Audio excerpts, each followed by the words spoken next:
Whew. All right, folks, out of breath. I've been clearing off pipe just so I can do a video for you. But anyway, I'm going to show you how this system works. This is a 1,000 gallon plastic tank made by Infiltrator. We love these tanks. And then we've got 324, 330, I don't remember, feet of chamber made by Infiltrator. And lots of pipe connecting chamber to chamber and septic tank to chamber.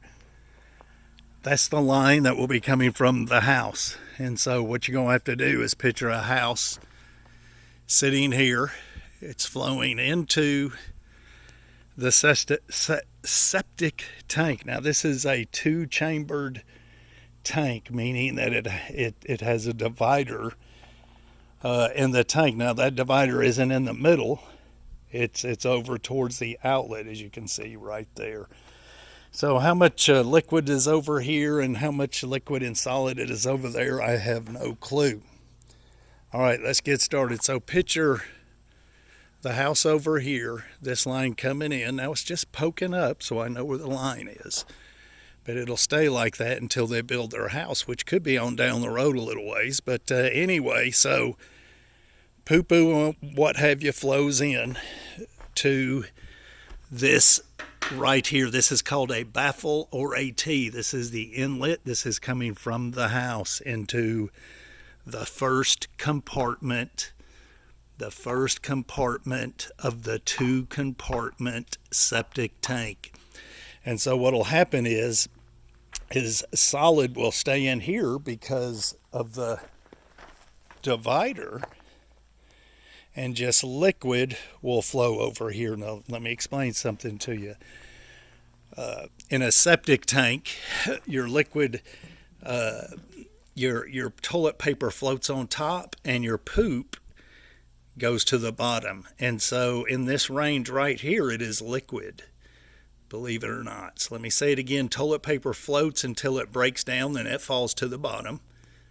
Sometimes it never breaks down, it just stays on top, especially Charmin and Angel Soft.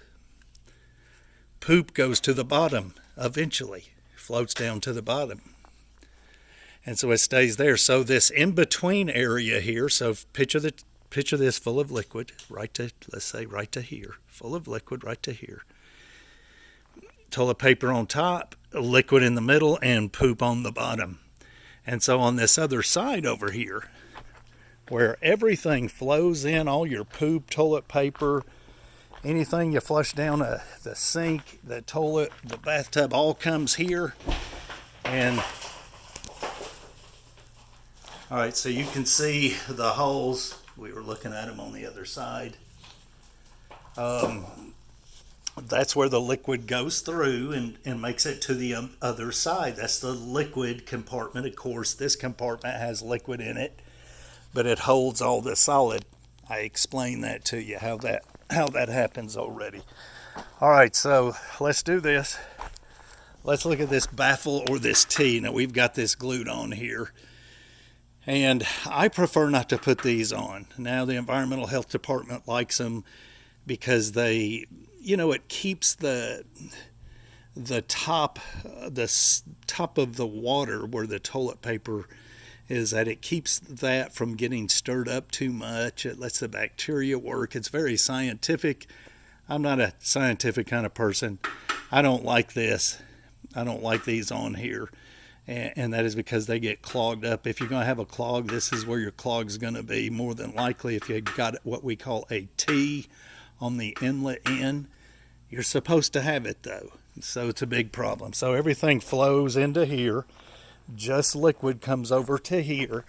Once this fills up, now this is about 1.5 inches to 2 inches lower than that. So every time a drop of water comes in, a drop of water goes out, because this thing fills up and stays at the bottom of this pipe 24/7. So everything flows, just liquid. I say everything, that's just liquid, flows out into this pipe. We've got a 90 here flowing straight down to the chamber. Boom. And I forget how many feet this run is, but That's it. This chamber, the way we've got it set up, and it's to code, and it's what they want here.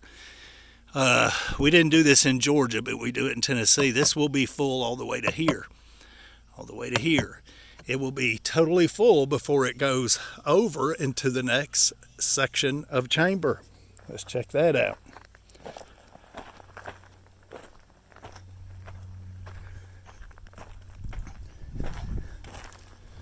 So they say if you want to bury somebody, let's say you do something bad, you want to bury somebody, they say to put them under the septic tank. Not in it, under it. Huh? Al Capone and what have you, whoever else. Put them under the septic tank, they'll never ever be found.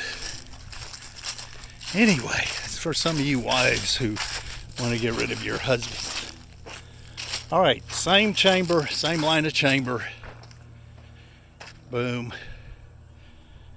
All right, so right here it crosses over into this next line of chamber. Huh? See it? So this chamber fills up. Now it'll fill up to the tippy top. It'll fill up to the tippy top, and when it does, it'll flow down this. This is a hill here. This is a good slope to the next row of chamber. This row of chamber is lower than this row. So this row of chamber, the first row, is higher than the second row of chamber. This will fill all the way up, flow over into here. This will fill all the way up. Let's walk back and check it out. All right, so I'm going to explain something to you. What we do is we put a dam in on the line going from one chamber to the other. And that is code. And it's code here in Tennessee. I don't know where you live. I don't know if it is code there, but it is code here. Now, I know when we did this in Georgia, we didn't have to do that. But Tennessee is a whole new ball game. Everything here is, as far as septic goes, is way harder. The digging, the rules, yeah. So, but you know, it is what it is. They've got their reasons. I'm not knocking them at all. Actually, this dam is a good idea, and it's a kind of a pain in the butt to do. But let me explain it to you. All right, so you've got a fitting here. You got your chamber here. This is a 3-inch. You can use 3 or 4 inch. It doesn't matter. We prefer to use 3. All right, so you've seen over there where that first one crosses over to this one will fill up. And it'll fill all the way up to right here. I mean, it'll be just slap full. Which the bottom, you can't see it real good, but the bottom of this fitting right here at the very bottom is level with this, the very tip top of the chamber. So believe it or not, it doesn't look like it on the camera, but it is perfectly level. So that gives you all this extra capacity in each row of chamber, which is a really good idea. Works great. We haven't had any trouble, and we love it. Little harder to do, takes some thinking sometimes. I'm not good at thinking.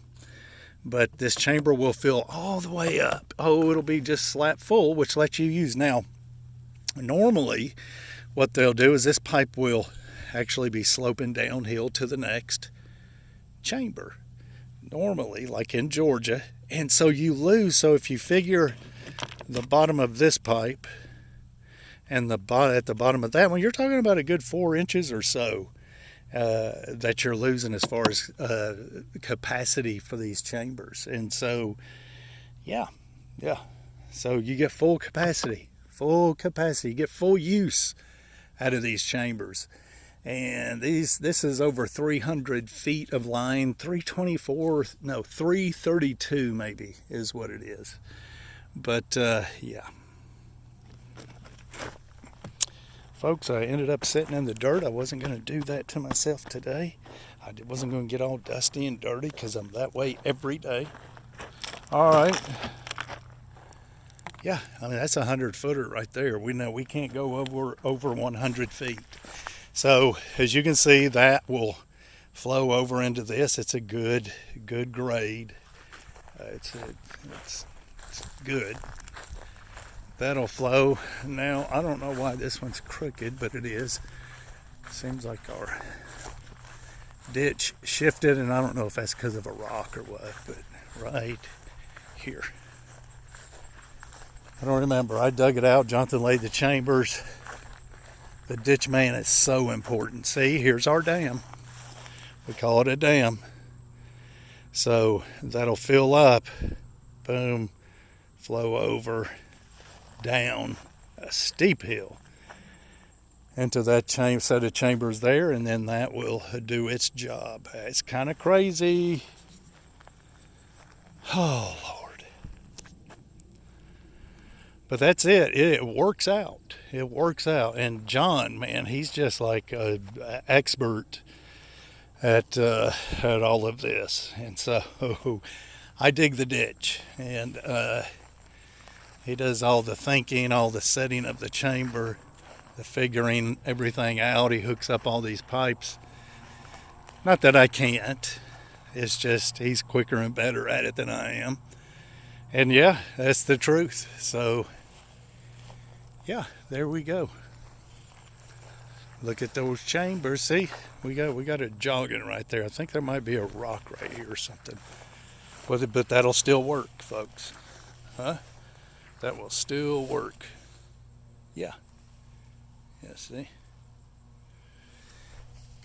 All right, well.